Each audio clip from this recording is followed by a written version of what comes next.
William Jaquith was born in Mount Holly, Vermont. William was the oldest of five.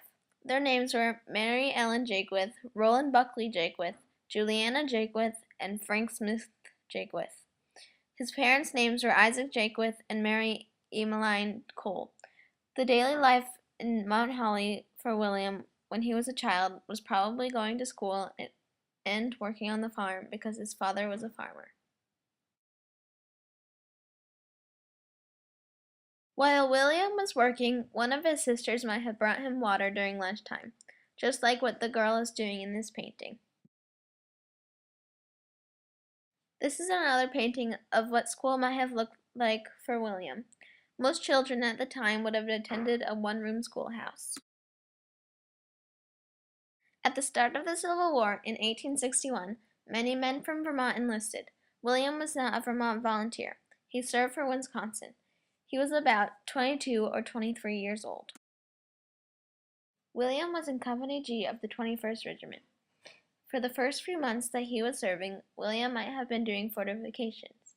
It is very hard and tiring work. The men had to clear lots of land and make a wall so they could shoot the oncoming soldiers. Most of the battles William fought in were in Tennessee. For example, he probably fought in the Battle of Stone River. There were 23,000 casualties. It was the second bloodiest battle of the Civil War. As you can see, the Confederate Army attacked the Union Army first. The battle ended up on the other side of the field. The Battle of Stone River was just outside of the town of Murfreesboro, Tennessee. This is the map of the battle. William fought in many more battles and survived every one of them. William went home after war back to Mount Holly. He met Mary P. Rideout and they got married in about 1870. William was 31 years old. They moved to Weatherfield, Vermont. 2 years later, William had his first baby on June 30th, 1872. His name was Millard Jaquith. Carl S. Jaquith was born 3 years later on August 6, 1885. Millard passed away when he was just 6. In that same year, September 19, 1878, Irvin Couch Jaquith was born. He had a twin who died when he was born. Irvin lived to be 51 years old. In 1880, the family moved to Weston, Vermont, where William's parents had moved. This is a map. William started to work as a lumber manufacturer.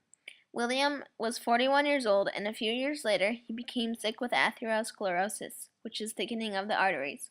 He moved to a hospital in Brattleboro, Vermont for a couple of years to see if he would heal. At the hospital, William didn't heal, so he moved back to Weston to die and was buried there. William H. Jaquith was 75 years old, and that was the story of his life.